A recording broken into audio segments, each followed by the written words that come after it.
Para siswa, setelah yang lalu hukum Newton tentang gerak, kita pelajari tentang gerak mendatar dari dua beban dihubungkan dengan tali.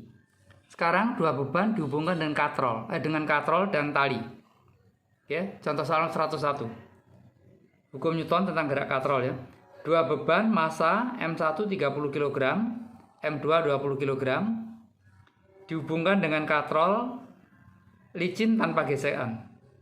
Jika gravitasi 10 meter per sekon kuadrat, tentukan A. Diagram gaya-gaya, B. Percepatan, C. Tegangan pada tali. Kita gambarkan seperti ini, anak. Nah, gimana diagram gayanya? Masing-masing benda ini punya diagram gaya sendiri-sendiri.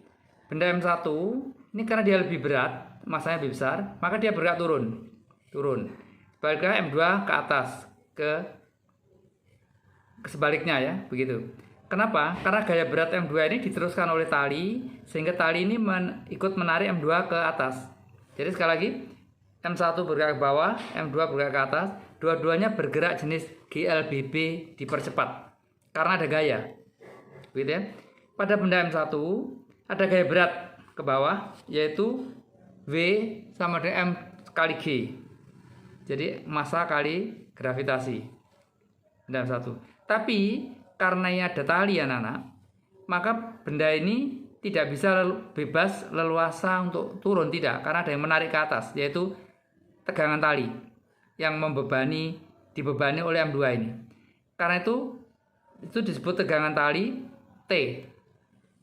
Anak-anak, saya ingatkan kembali, apa fungsinya tali? Tali itu fungsinya untuk meneruskan gaya. Jadi kalau kalian main tarik tambang itu ya, ditarik kiri kanan, itu berarti gaya tarik kalian itu diteruskan lewat tali itu. Nah, suatu tali itu harus mempunyai kekuatan untuk menahan gaya supaya tidak putus. Kekuatan menahan gaya itulah disebut dengan tegangan tali. Yang dimensinya adalah gaya, satuannya Newton. Tegangan tali ya. Ini diagram gaya pada benda M1. Bagaimana benda M2? Pada benda M2 bedanya ialah geraknya ke atas. Maka benda M2 ini diagram gayanya adalah T, tegangan talinya menarik ke atas. Kenapa dia bisa bergerak? Karena ada tegangan tali menarik ke atas. Ini berasal dari benda M1 tadi. Nah, itu pun ada gaya berat selalu ke bawah kalau gaya berat V2 kali G. Jadi bedanya benda M2 ini bergeraknya sekarang ke atas, kalau tadi M1 ke bawah. Ini namanya diagram gaya.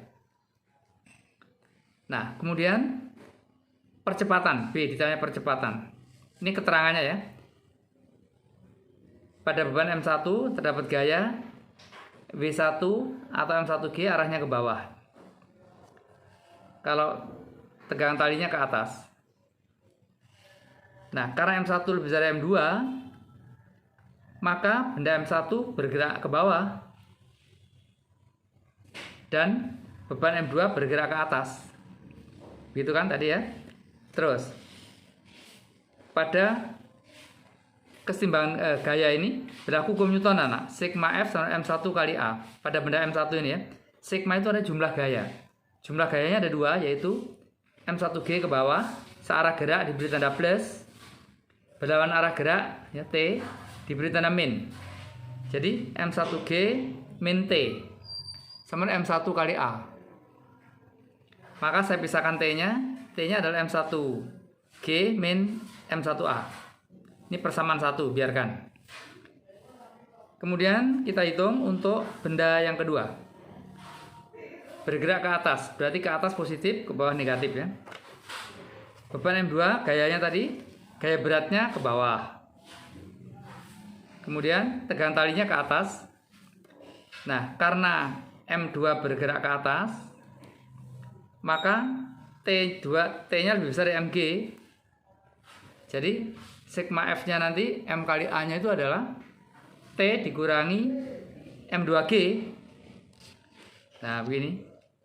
Maka T-nya sama dengan M2A plus M2G. Ini persamaan kedua ya. Nah, kemudian anak, dari 1 dan 2 itu dieliminasi. Dihilangkan T-nya, maka nanti akan diperoleh A. Untuk A ya. Ini lanjutannya.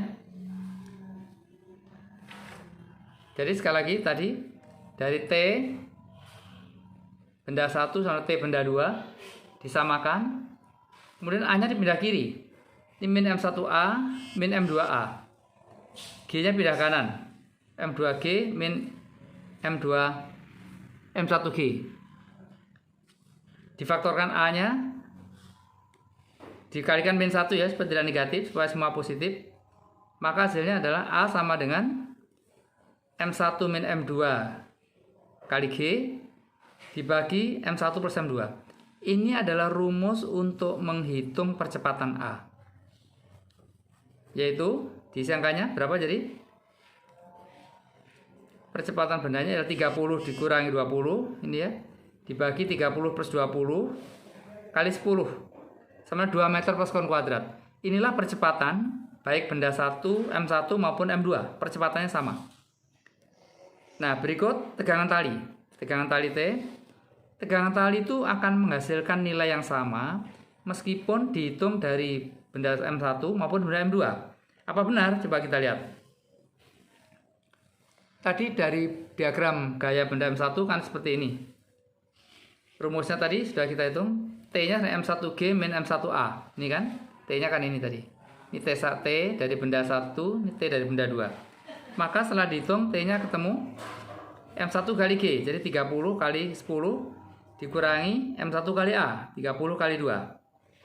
Sama dengan 240 Newton. Itu dihitung dari benda M1. Gimana kalau dihitung dari benda M2? Tadi benda M2, bagaimana T-nya? M2G plus M2A. Ya kan, yang ruas kanan tadi kan? Ini ruas kanan ini T-nya.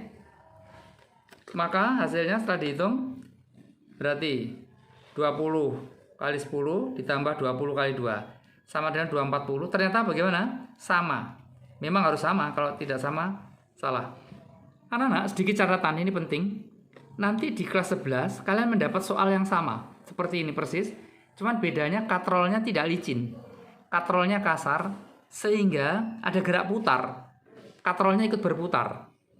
Ya. Nah, itu perhitungannya beda karena di situ ada yang namanya momen putar. Terus akibatnya apa? Tegangannya tidak sama, anak-anak. Ada T1 pada benda 1, T2 pada benda 2, berbeda nilainya. Sekali lagi itu nanti dibahas di kelas 11 setelah kalian belajar tentang momen putar atau gerak putar. Gitu ya.